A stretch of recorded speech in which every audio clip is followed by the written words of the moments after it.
সুপ্রিয় শিক্ষার্থীবৃন্দ, সকলকে স্বাগত জানাচ্ছি পিএম অনলাইন স্কুলের আজকের ক্লাসে।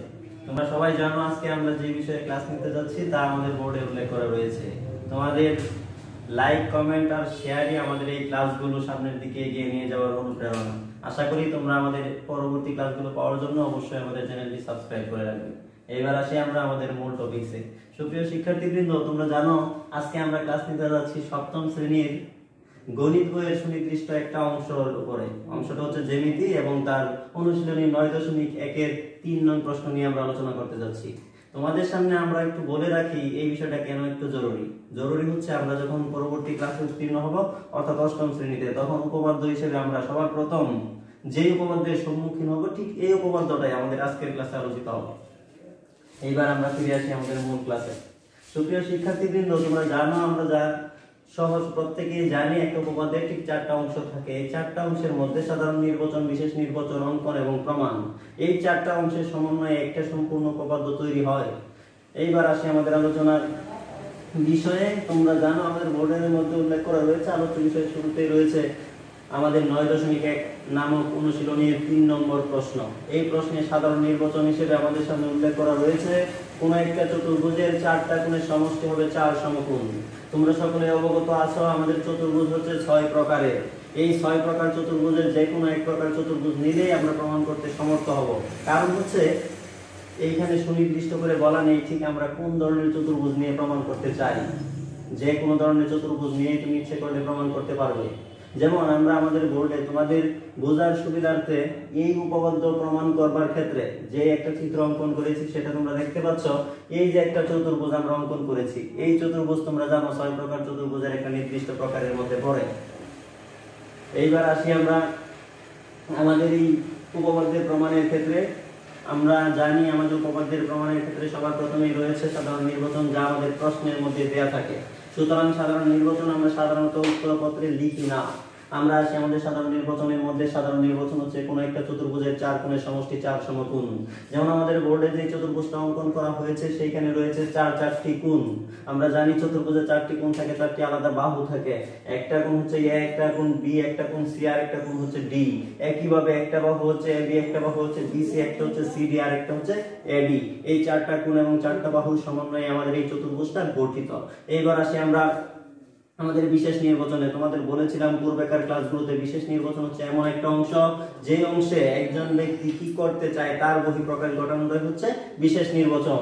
যেমন এই চতুর্ভুজ থেকে আমি প্রমাণ করতে চাই এই চতুর্ভুজের 4টা কোণের সমষ্টি হবে 4 সমকোণ।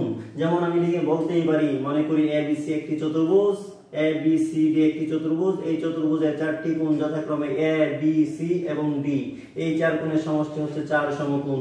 যেমন আমি এই যে সাধারণ নির্বাচন হিসেবে নিজের মতো করে উল্লেখ করেছি।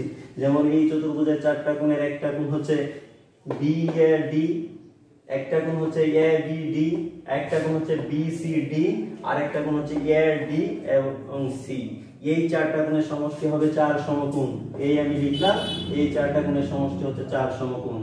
সুপ্রিয় শিক্ষার্থীরা, তোমরা লক্ষ্য করছো আমাদের আজকের ক্লাসে আলোচিত হচ্ছে 9.1 অনুশীলনীর 3 নম্বর প্রশ্ন। এইবার আসি আমরা আমাদের উপপাদ্য প্রমাণের ক্ষেত্রে তৃতীয় অংশ তথা অঙ্কনে। তোমরা এও জানো একটা উপপাদ্যের ক্ষেত্রে অঙ্কন কখন প্রয়োজন পড়ে আর কখন প্রয়োজন পড়ে না।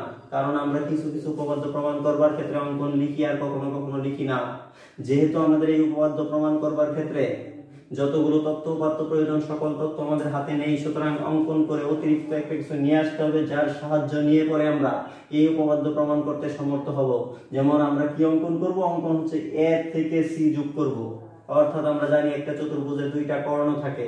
তুমি ইচ্ছে করলে যে কোনো একটা কর্ণ নিয়েই প্রমাণ করতে পারো। আমি আমার মতো করে এ থেকে শুরু করে সি বিন্দু পর্যন্ত যোগ করে দিলাম। এ কমা সি যোগ করি। এ কমা সি যোগ করার পরে এই চতুর্ভুজে একটা কর্ণ তৈরি হলো, সেটা হচ্ছে এ সি কর্ণ। এবার আমরা সহজ একটা জিনিসে চলে আসি। একটা চতুর্ভুজে যখন আমরা একটা কর্ণ অঙ্কন করলাম তখন সেই চতুর্ভুজটা ঠিক 2টা অংশে বিভক্ত হয়ে গেল। 2টা অংশে বিভক্ত হয়ে 2টা আলাদা ত্রিভুজ তৈরি করলো। একটা ত্রিভুজ হচ্ছে এই পাশটায় আর একটা ত্রিভুজ হচ্ছে এই পাশটায়। একটা ত্রিভুজ হচ্ছে এ বি সি, একইভাবে আরেকটা ত্রিভুজ হচ্ছে এ সি ডি। এই 2টা ত্রিভুজ। সুপ্রিয় শিক্ষার্থীবৃন্দ, তোমরা জানো একটা ত্রিভুজের 3 কোণের সমষ্টি হচ্ছে 2 সমকোণ অথবা 180 ডিগ্রি। যদি একটা ত্রিভুজের 3 কোণের সমষ্টি 2 সমকোণ অথবা 180 ডিগ্রি হয় তবে দুইটা আলাদা ত্রিভুজ যখন তুমি একসাথে যুক্ত করবে তখন অটোমেটিক্যালি দুই সমকোণ আর দুই সমকোণ যোগ করলে হয়ে যাবে চার সমকোণ, আর দুইটা ত্রিভুজ একসাথে যোগ করলে হয়ে যাবে একটা চতুর্ভুজ। সুতরাং আমরা বলে দিতে পারবো একটা চতুর্ভুজের চারটা কোণের সমষ্টি হবে চার সমকোণ তথা 360 ডিগ্রি। এইবার আসি আমরা আমাদের প্রমাণের ক্ষেত্রে। আমরা লিখেছি একটু আগে যা বললাম যে আমরা জানি ত্রিভুজের তিন কোণের সমষ্টি হচ্ছে দুই সমকোণ। এখন যেহেতু এখানে একটা ত্রিভুজ আর এই পাশে আরেকটা ত্রিভুজ উৎপন্ন হয়েছে, আমরা লিখতেই পারি এই ত্রিভুজের তিন কোণের যোগফল সমান 180 ডিগ্রি অথবা দুই সমকোণ। একইভাবে এই ত্রিভুজের তিন কোণের সমষ্টি ইজ ইকুয়াল টু 180 ডিগ্রি অথবা দুই সমকোণ, যেমন এই যে আমি এখানে উল্লেখ করেছি। সুপ্রিয় শিক্ষার্থীবৃন্দ, তোমরা একটু খেয়াল করে দেখবে এই ত্রিভুজের যে তিনটা কোণ রয়েছে তার মধ্যে একটা কোণ হচ্ছে এই অংশটুকু এ কোণ, একটা কোণ হচ্ছে এই কোণ, আর একটা কোণ হচ্ছে এই অংশটুকু। অর্থাৎ একটা কোণ যদি তুমি বিবেচনা করো এ থেকে শুরু করে বি হয়ে সি বিন্দুতে যাবে তবে হবে বি কোণ। একইভাবে তাহলে আমরা লেখা যদি শুরু করতাম বি এ সি মানে এ কোণ যোগ এ বি সি মানে বি কোণ, একইভাবে যোগ এ সি বি মানে সি কোণ। এই হলো এই প্রথম ত্রিভুজের তিন কোণ, অর্থাৎ এই যে ত্রিভুজ এ বি সি, এই ত্রিভুজ এ বি সি এর তিন কোণের সমষ্টি মানে এই হচ্ছে একটা কোণ, এই আরেকটা কোণ, এই আরেকটা কোণ, এই তিনটা কোণের যোগফল হবে দুই সমকোণ। এই যে ত্রিভুজ এ বি সি এই যে একটা কোণ, এই আরেকটা কোণ, এই আরেকটা কোণ, এই হলো তিনটা কোণের যোগফল সমান কত ডিগ্রি? 180 ডিগ্রি বা দুই সমকোণ। আমরা এক নং সমীকরণ দ্বারা একে চিহ্নিত করে রাখলাম। একইভাবে আমাদের এই চতুর্ভুজকে বিভক্ত করবার পরে আরেকটা ত্রিভুজ বাকি রয়েছে, সেই ত্রিভুজ হচ্ছে এই পাশের ত্রিভুজটা। এই ত্রিভুজটাকে আমরা এসিডি ত্রিভুজ বলতেই পারি। এই এসিডি ত্রিভুজের ক্ষেত্রেও একই ঘটনা, তিনটা বা কোণের সমষ্টি হবে দুই সমকোণ বা 180 ডিগ্রি। এই আমরা লিখলাম দ্বিতীয় ত্রিভুজ তথা এসিডি। এই এসিডি ত্রিভুজের তিনটা কোণ, এই একটা কোণ হচ্ছে সিএডি, এই হচ্ছে সি থেকে শুরু করে এ পর্যন্ত হয়ে ডি, আরেকটা হচ্ছে এ থেকে শুরু করে সি হয়ে ডি, অর্থাৎ সিএডি তথা এই কোণ এসিডি তথা সি কোণ। একইভাবে এডিসি তথা ডি কোণ। এই হইল ত্রিভুজের তিন কোণের সমষ্টি। এই এক কোণ, এই দ্বিতীয় কোণ, এই তৃতীয় কোণ, মোট হইল তিন কোণের যোগফল কত ডিগ্রি হবে? 180 ডিগ্রি বা দুই সমকোণের সমান। এই 180 ডিগ্রি বা দুই সমকোণের সমান। এই সমীকরণকে আমরা দুই নং সমীকরণ হিসেবে চিহ্নিত করে রাখলাম। কয়টা সমীকরণ হলো আমাদের? দুইটা। এবার আমরা দুইটা সমীকরণ যোগ করে দিব। সুপ্রিয় শিক্ষার্থীরা, তোমরা একটু লক্ষ্য করো, যখন আমরা দুইটা সমীকরণ একসাথে যোগ করে দেই তখন যোগফল হিসেবে আমরা দুই সমকোণ আর দুই সমকোণ চার সমকোণ পেয়ে যাই। যেভাবে একটু খেয়াল করো, এই আমাদের এক নং সমীকরণ, এই আমরা লিখে রাখলাম আমাদের এই এক নং সমীকরণ, এই অংশটুকু হচ্ছে এক নং সমীকরণ।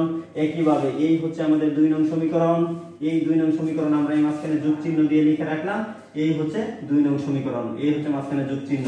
সুতরাং এই এক নং সমীকরণ যোগ চিহ্ন দুই নং সমীকরণ, অর্থাৎ এক নং এবং দুই নং সমীকরণ আমরা যোগ করলাম। এই হচ্ছে দুই সমকোণ, তার সাথে যোগ করলাম আরো দুই সমকোণ। কত সমকোণ হইলো? চার সমকোণ। এই হইলো আমাদের চার সমকোণ।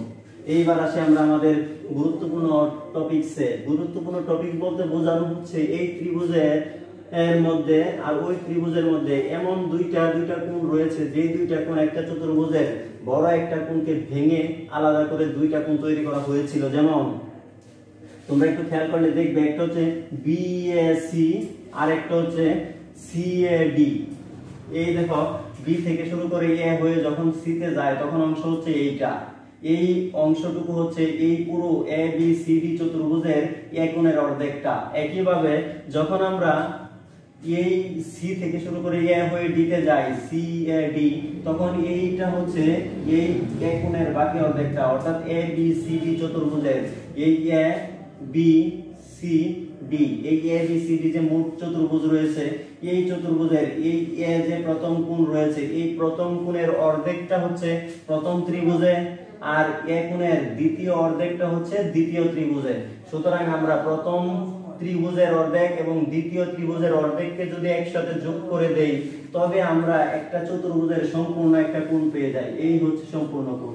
এই সম্পূর্ণ কোণটা হচ্ছে এক কোণ। যেমন এই যে এই অংশটুকু এই কোণ, তার সাথে যোগ করছি আমরা এই কোণ, এই অর্ধেক যোগ এই অর্ধেক মিলে আমরা পাই এই সম্পূর্ণ কোণ, অর্থাৎ বিএডি, এই সম্পূর্ণ কোণ। অর্থাৎ বিএসি এদিক থেকে গিয়ে এই অংশটুকু যোগ এদিক থেকে আইসা এই অংশটুকু অর্থাৎ এই সম্পূর্ণ কোণ পাই। একইভাবে সুপ্রিয় শিক্ষার্থীবৃন্দ তোমরা একটু খেয়াল করো গভীর মনোযোগের সাথে, আমাদের এই হচ্ছে বিকোণ, এই বিকোণের কোনো ভাগ বা অংশ নেই, সুতরাং বিকোণ সম্পূর্ণ অবস্থায় রয়েছে। এই হচ্ছে বিকোণ সম্পূর্ণ অবস্থায় রয়েছে। একইভাবে যদি তোমরা একটু লক্ষ্য করো এই কোণ যেমন আলাদা হয়ে দুইটা টুকরায় বিভক্ত হয়েছিল চতুর্ভুজের, একইভাবে এই ABCD চতুর্ভুজের সি কোণ কিন্তু আবারও দুইটা ভাগে বিভক্ত হয়ে আলাদা দুইটা ত্রিভুজের মধ্যে অন্তর্ভুক্ত হয়েছিল। যখন দুইটা আলাদা টুকরা সিকোণের একসাথে যুক্ত করবে তখন তুমি সম্পূর্ণ চতুর্ভুজের যেই সিকোণ ছিল সেই কোণ সিকোণ ফেরত পাবে। যেমন সিকোণের একটা অংশ ছিল প্রথম ত্রিভুজে অর্থাৎ এ থেকে শুরু করে সি হয়ে বি বিন্দু পর্যন্ত এই অংশটুকু, আরেকটা কোণ ছিল হচ্ছে দ্বিতীয় ত্রিভুজের ক্ষেত্রে অর্থাৎ এ থেকে শুরু হয়ে সি বিন্দু দিয়ে ডি পর্যন্ত এই অংশটুকু। তাহলে প্রথম ত্রিভুজের একটা অংশ এবং দ্বিতীয় ত্রিভুজের আরেকটা অংশ, এই দুইটা অংশ যদি তুমি একসাথে যুক্ত করো তবে চতুর্ভুজের যেই বড় সিকোণ ছিল সেই সিকোণটা কিন্তু তুমি ফিরে পাবে। সুতরাং এই হবে সম্পূর্ণ কোণ তথা বি থেকে শুরু করে সি হয়ে ডি বিন্দু পর্যন্ত তুমি পেয়ে যাবে। এই বি থেকে শুরু করে সি বিন্দু হয়ে ডি বিন্দু পর্যন্ত তথা এই সম্পূর্ণ কোণ তুমি পাবে। সুতরাং এই যে দেখো তোমরা একটু খেয়াল করে দেখবে এই হচ্ছে এসিবি আর একটা হচ্ছে এসিডি, এসিবি আর একটা হচ্ছে এসিডি এই যে। সুতরাং এই অংশটুকু আর এই অংশটুকু যোগ করলে আমরা কিন্তু সম্পূর্ণ সি কোণটা ফিরে পাই। আবার তোমরা একটু খেয়াল করো বি কোণ যেমন এই চতুর্ভুজে কোনো প্রকার বিভক্তি ছিল না, একইভাবে এই ডি কোণও কিন্তু এই চতুর্ভুজের মধ্যে কোনো প্রকার বিভক্তি নেই। সুতরাং বি কোণ সম্পূর্ণ রূপে রয়েছে, এই আমরা লিখে দিলাম। সুতরাং আমরা লিখতেই পারি এই একটা অংশ এই একটা অংশ, এই দুইটা অংশের পরিবর্তে এই যে অংশ অর্থাৎ সম্পূর্ণ এক কোণ বিএডি যোগ বিকোণের কোনো ভাগাভাগি নেই, অংশ নেই, টুকরা নেই, সুতরাং আমরা বিকোণের জায়গায় রেখে দিলাম। তারপরে এই যোগ চিহ্ন দিলাম, এই যোগ চিহ্ন। এইবার তোমরা আসো এই যে হচ্ছে সি কোণের অর্ধেক এসিবি, সি কোণের বাকি অর্ধেক হচ্ছে এই যে এসিডি। সুতরাং দুই অর্ধেক একসাথে যদি যুক্ত করো তবে তুমি সম্পূর্ণ সি কোণ পাও। এই হচ্ছে সি কোণ বি সি ডি। একইভাবে যোগ ডি কোণের কোনো বিভক্তি বা ভাগাভাগি নেই, সুতরাং এই হচ্ছে সম্পূর্ণ ডি কোণ ইজ ইকুয়াল টু 4 সমকোণ। এইবার আমরা আসি আমাদের প্রত্যাশিত অংশ তথা আমাদের বিশেষ নির্বাচনে আমরা যা প্রমাণ করতে চেয়েছিলাম। আমরা বিশেষ নির্বাচনে প্রমাণ করতে চেয়েছিলাম বিএডি, আমাদের এসে গেছে বিএডি যোগ যোগ এবিসি, এই এবিসি যোগ এই হচ্ছে যোগ বিসিডি, এই হচ্ছে বিসিডি যোগ এই দিলাম যোগ, তারপরে এই এডিসি, এই দেখো এখানে এডিসি ইজ ইকুয়াল টু বা সমান 4 সমকোণ। এই হচ্ছে 4 সমকোণ। সুতরাং সুপ্রিয় শিক্ষার্থীবৃন্দ আমরা ঠিক সবার নিচের এই লাইনটার মাধ্যমে আমাদের কাঙ্ক্ষিত প্রমাণে আমরা পৌঁছে গেলাম। আমরা প্রত্যাশা করি যেহেতু আমাদের কাঙ্ক্ষিত অংশ তথা বিশেষ নির্বাচনে আমরা যা চেয়েছিলাম প্রমাণ করতে আমাদের এই লাইনের মাধ্যমে ঠিক ওই অংশটুকুই আমরা ফিরে পেয়েছি। সুতরাং আমাদের এই অনুশীলনী 9.1 এর 3 নম্বর প্রশ্ন প্রমাণের মধ্যে যেই উপপাদ্য প্রমাণ করতে বলা হয়েছে ঠিক সেই উপপাদ্যের প্রমাণ আমাদের এই লাইনের মাধ্যমে সমাপ্ত হয়েছে। যেহেতু এই লাইনের মাধ্যমে আমাদের প্রমাণ এই উপপাদ্যের শেষ, সুতরাং এর শেষে আমরা প্রমাণিত লিখে দিলাম। যদি কেউ ইংরেজিতে প্রুফ লিখতে চায় সেও লিখতে পারবে, এতেও কোনো প্রকার অসুবিধা হবে না। আমরা আশা করি তোমরা খুব সহজেই আজকের আলোচ্য বিষয় অনুশীলনী 9.1 এর 3 নম্বর এক্সট্রা যে উপপাদ্যটা রয়েছে সেই উপপাদ্য তোমরা বুঝতে সমর্থ হয়েছ। আবারও তোমাদেরকে বলি তোমরা অবশ্যই আমাদের চ্যানেলটিকে সাবস্ক্রাইব করবে, লাইক কমেন্ট শেয়ার করবে যেন পরবর্তী ভিডিওগুলো খুব সহজেই তোমাদের কাছে পৌঁছে। সকলকে আবারও ধন্যবাদ।